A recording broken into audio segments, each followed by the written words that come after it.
I just want to say that I already filmed this video, but I was like halfway out of focus the entire time. It was driving me crazy, so here I am, refilming it again. Locke and Key Season 1 released February 7th, 2020. This is a recap and review. A Netflix original based off a comic book by Joe Hill and Gabriel Rodriguez. First of all, before we even get into it, I want to say, disclaimer, that there will be spoilers. So if you have not finished Season 1, go and finish it and then come back. Secondly, now that that's out of the way, I want to make this known right here, right now, that I have been Team Scott with one T the entire season. The whole entire, ever since he came, I was Team Scott, okay? Because I knew there was something fucking off about Gabe. I knew that. Fucking knew that shit. No one can tell me different. First, I'm gonna recap the season. So basically, 3 kids are moved across the country to a little town in Massachusetts because their dad was murdered. So they go to their dad's hometown where he has that house. Weird things start happening. The kids start finding keys and magic shit. Magic shit just keeps happening to them. It's basically a PG version of A Haunting of the Hill House. If you haven't seen that, go watch that because that's good. So I'm going to start off with Tyler. Tyler is the oldest sibling. There's 3 of them. He's a boy, and I just found out that the real life character who plays Tyler is gay. Oh my God. And he's dating someone for 13 Reasons Why. Always bet on gay. Always bet on gay, sis. But anyways, I just want to say Tyler is a jerk. Like, I have little brothers. I have a little sibling. Like, I understand like how annoying they can be, especially when you're the oldest and you're supposed to look out and check up on your siblings all the time. But Tyler is such a jerk. He is so selfish. Like, all of them, the way they treat Bodhi makes me want to fucking punch him in the face. Oh my gosh. But Tyler's character arc, or Tyler's character shows a lot of growth between the first episode and the last episode. He becomes more family oriented. I don't know if that's the right word, but basically before he was so like, don't talk to me, I'm older, like I don't want to be seeing my siblings, like you're dumb. But then at the end he comes around to like being more friendly and more perceiving to everyone else's thoughts and opinions, because at first it was just like, I'm the oldest, so we're gonna do what I say and I'm gonna take over everything. Like, bro. And he, like, what he did to frickin' the girl's face, her name is literally not coming to me right now, but it was messed up. Like, at least go the fundraiser, especially after the way they did Joe. Are you kidding me? The second sibling, the middle, Kenzie was good until episode like 4 or 5. Whenever she got rid of her fear monster, she became a bitch. Like, if you, like, I understand you get rid of your fear, you're feeling good, like nothing can stop you, you're not afraid of anything. That does not give you the excuse to be a jerk to everyone else. Like, she became super selfish too, especially with Eden. Like, I understand, like, I don't know what it is with Netflix and their mean kids and in all their teen shows. Like, but every episode has that one girl or person that's like mean for no reason, like at all. Like they're just cruel. But Kenzie, like, she became super selfish and self-absorbed too. Like when she said the thing to Scott when they were in the caves about how no one cares about his stupid little movie, I never wanted to hop through a screen more. I was like, how are you gonna do that to your friend, the guy who's always had your back, the guy you're playing with, because you're also messing around with Gabe? How are you gonna tell him that no one cares about something he works so, literally something he's been working so hard on, something that you tortured Eden over, for literally saying basically the same thing, and then you're gonna jump down his throat and be a jerk and ruin everybody's equipment, barely apologize, and then to add insult on top of injury, be a dick. That rubbed me the wrong way. Like, I was put off of her the rest of the season after that. I was like, girl, like, go somewhere. Okay, now for Bodhi. Bodhi, first of all, Bodhi is an angel. Bodhi is probably, arguably, the smartest kid out of the three. He discovered the keys. He learned how they worked. He learned about Well Lady, aka Dodge.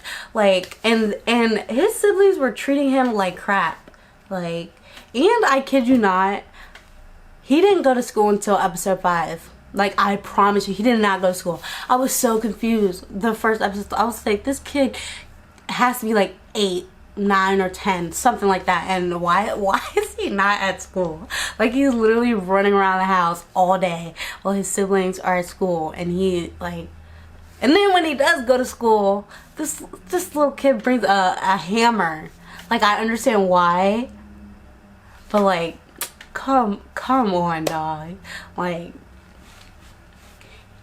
that was just, Bodhi's just a gem. That I don't have shit to say about Bodhi. Okay? I don't got shit to say. Rufus, oh, I love me some Rufus. Now, I'm not sure, I don't know what he had. I think it was autism. I don't know how good of a representation of autism it was. Thanks. But if someone's more familiar with autism and how autistic kids act, or if he had something different, let me know in the comments, because I wasn't totally clear about what it was that he had. And I thought it was odd that he was a groundskeeper for the house. Like, I guess that was a way to rope him into the house and like have him tied into the season of the characters. But I was like why do they need that? And they have Duncan, the uncle, who lives in Boston, and he can do it. It's his house. Like, it's his family house. So that I really didn't understand. And his mom, Ellie, first of all, they did Ellie wrong with her hair the whole entire season, because her hair, she had no excuse looking like that. No excuse. None at all. Because her hair was, oh my god, her hair bothered me. It was like a shitty braid in the back. The whole, like, girl, you can at least brush it. Like, anyways. And the whole thing with her and Lucas, that gave me like pedo vibes. Like, because she was in her 40s, well in her 40s, had a grown son, and she was trying to kiss on and love Lucas, and he was still in like his 17-year-old body. Like, and it was kind of predictable at the end, because like at the end of the season, the last episode, I knew everything felt like too easy. Like, oh, so they just throw her in and then they're done. No, like, it is never that easy with Netflix. Like, so I knew, of course, they threw in the wrong body, So I was like, dang, like, I don't even know what to say. Like, they're just, and that's it. That's just Nina.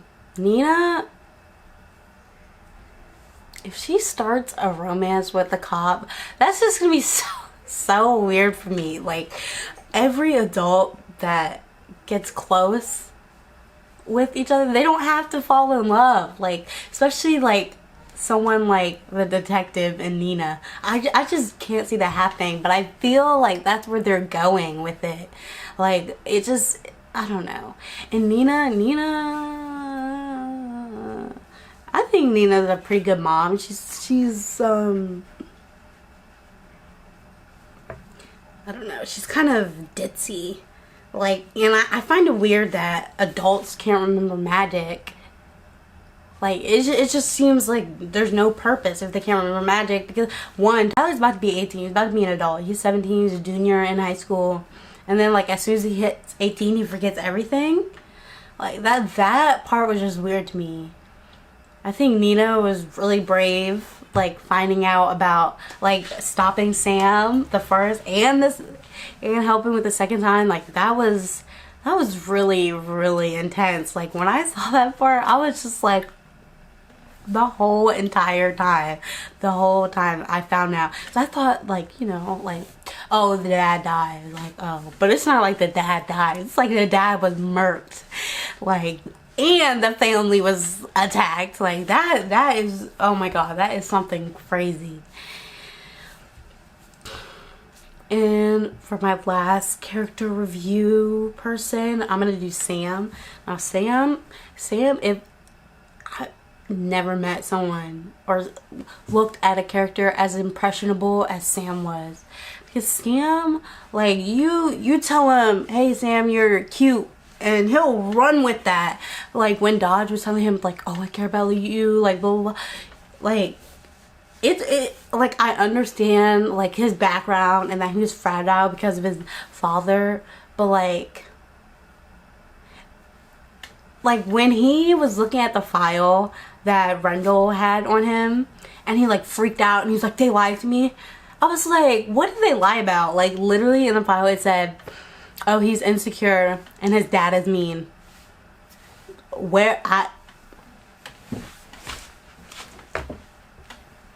Is it here? I'm sorry.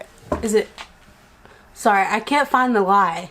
Like, I literally cannot. Because everything was true. And he was like, oh my god, these people, oh, they lied. And he, like, ran off. Like, what? That's true. Like, your dad was a grade A dickwad. And I can't even, like, imagine what his sister, like, what happened to his sister, because that poor girl, like, and when his dad threw out the Coke, that made me so mad. Like, you don't want him to drink it, but so you're gonna waste it. Like, ugh, whatever. I think I would give it a 4 out of 5 because there were some things I wasn't a fan of, but overall it was pretty good. I think the storyline could have been a bit better. Like, I know it's based off of a comic book, but I don't know. I just think there were some odd things. And there were some lines that I was like, that is too much. Like, the line about, in the first episode, when Tyler makes, like, his hockey friends, and one of the guys is like, oh, like, you can use your trauma to get banged. I was like, oh my gosh, like, that's awful. Like, his dad, like, was murdered, and you're gonna be like, yeah, just use that to get in someone's pants. Come on. Oh my gosh, come on now. And the way they did Joe, Ellie is such a pushover too. She's a doormat. Like, you're gonna be like, she barely tried to stop Joe's murder. Like, barely.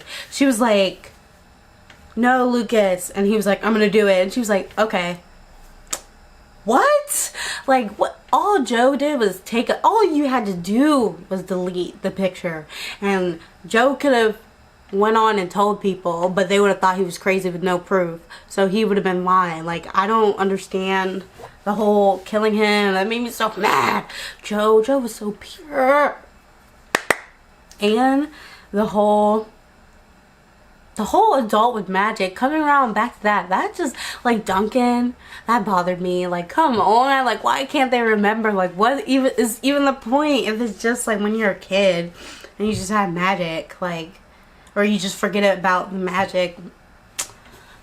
The symbolism, there's very good symbolism throughout the whole series. Like, the whole, like, Dodge can't take a key from a lock because it's a lock. Get it? That was good. I like that. I was like,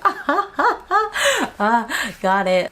And throughout the story, there was good, like, oh, like, makes you think, like, so that was good. Oh, another character talk about, Dodge.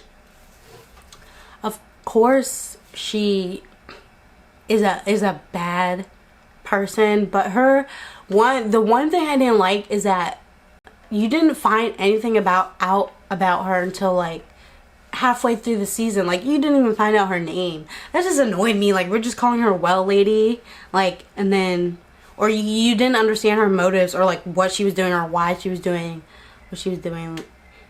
And it was just like, why? And the whole, when they started off with the friend, I can't remember his name, killing himself, like, in the very beginning, you didn't find out, like, why until, again, like, in the middle of the season, like, down the road. Like, I understand, like, it's, like, foreshadowing and all that stuff, but, like, it was, like, confusing. But then I liked how, like, when you finally found out about it, like, everything, like, started to click into place. So I guess that's why they did it, but I just feel like you didn't even need it the first episode. Maybe you could have put it in the beginning of the episode that they explained it in and went from there. But I don't know. Let me know what you guys think of how they did it. Now, for theories for season 2, I read that Netflix already paid for a writer's room for season 2, so hopefully they will renew it. I know that it takes about a month for them to get the data in and then to decide if they're going to renew or not, but they definitely should renew it. I would definitely watch a season 2 of it. So my theories for season 2 is, one, that I think they're not going to find out that Ellie is really the one they threw in the area until probably, like, the last episode of season 2, because I don't think everything will click. And the whole thing with the keys, I don't know. Like, I feel like they'll, like, Dodge and Eden or, you know, Gabe and Eden, maybe they'll start dating in the middle or something, and it'll, like, throw Kenzie off, and then Kenzie will get back with Scott because Scott will have and I feel like Scott will, like, know that something's off with Gabe and try to tell Kenzie. Kenzie won't believe Scott because she'll think that Scott is just trying to break them up because Scott likes Kenzie.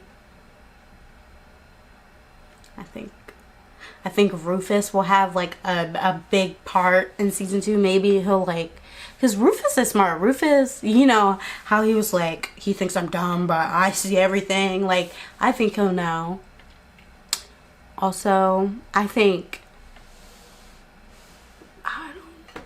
that's pretty much all the theories I have for season 2. I don't have that many, like, but another thing that bothered me throughout the season was, like, I feel like Netflix and their shows, they always try to make you sympathize with the bad guys.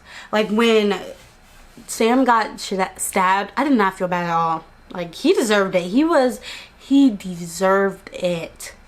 Like, and then, like, the whole Eden thing, I didn't feel bad for her. She was so mean. Like, I've never met anyone as mean as Eden. That girl was mean for no reason. Like, and I felt like with the whole statue thing, the lap dance, and like her being like everyone laughing at her, I felt like maybe they were trying to get us to feel bad, but I didn't feel bad. Like, she deserved it.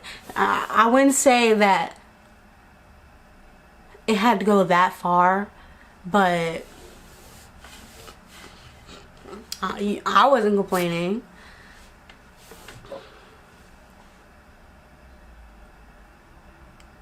Another thing was like, where are all the prison guards in the prison? Like, you have a dangerous criminal and you're not even gonna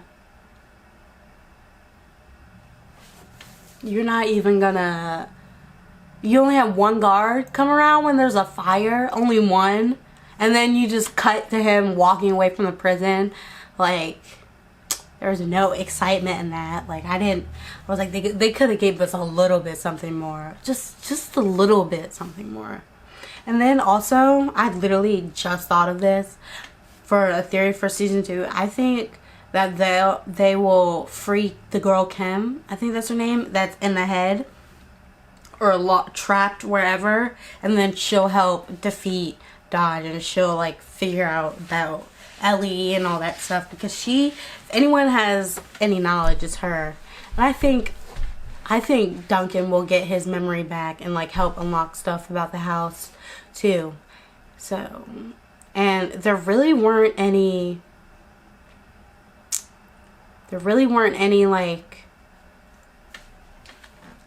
details about how many keys there were, if she got them all, if the Omega key was just the last key they needed.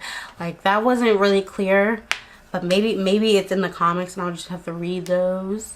So I think that's everything. If you have any theories, honestly, I would recommend you watch it. It's very good. And I know, like, there hasn't been a lot of promotion. I literally just saw a tweet like the other day about how Netflix doesn't really promote their shows. So unless it's a big name actor that they have. I will put it like right here or something so you can see it. But basically, if you have any theories, any other ideas about the show, any thoughts or comments, just leave them down below. And I'll talk to you. Like, let me know what you thought of the series. Let me know if you watched it, if you haven't watched it, if you want to watch it, if you want me to do another series review and talk about it.